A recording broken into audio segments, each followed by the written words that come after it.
France Info. Le rendez-vous immobilier de France Info maintenant, c'est ma maison avec Charlie Cailloux, comme tous les dimanches. Bonjour. Bonjour Jules. Conseiller juridique pour le site pap.fr. On a beaucoup parlé de la place du vélo dans nos villes. On va parler aujourd'hui de la place du vélo dans nos copropriétés, dans les villes. On dit que c'est un mode de mobilité doux. Dans les immeubles, c'est plutôt source de conflits. Peut-on, par exemple, Charlie, laisser son vélo sur son palier ou dans la cour commune de son immeuble? Alors non, on n'a pas le droit. Les parties communes bénéficient à tous les occupants de l'immeuble, qu'ils soient copropriétaires ou locataires, et aucun ne peut s'arroger plus de droits que les autres et donc s'approprier une partie du palier, par exemple. Aujourd'hui, on parle là des vélos, mais c'est la même chose pour les poussettes. Et les syndics de copropriété sont en général très prompts à faire cesser l'occupation intempestive des couloirs communs. Alors si je monte mon vélo chez moi?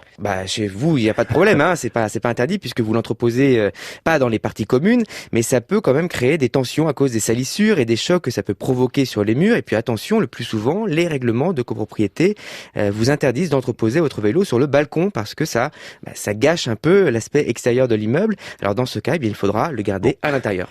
Est-ce que la loi n'incite pas les copropriétés à mettre en place des locaux à vélo? Alors pour les immeubles neufs, la loi fait plus qu'inciter puisqu'elle oblige depuis 2012 pour les immeubles neufs la création d'un local à vélo. Dans les autres immeubles plus anciens, il n'y a pas de solution concrète.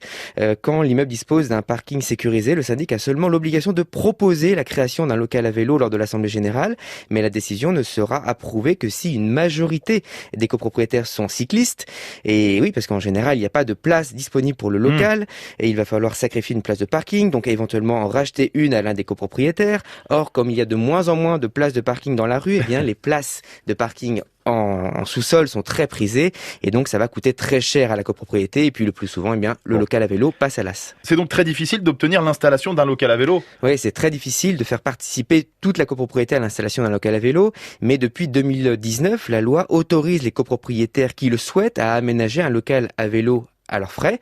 Après avoir réglé le problème de l'emplacement, il faudra quand même un accord de principe des autres copropriétaires lors d'un vote à la majorité simple en assemblée générale. Si ça aboutit, seuls les copropriétaires et leurs locataires qui auront financé les travaux pourront en bénéficier. Les autres n'auront pas accès au local. Dans ce cas-là, c'est chacun pour soi. Merci beaucoup, Charlie Cailloux. La place du vélo dans les copropriétés, c'est ma maison de ce dimanche.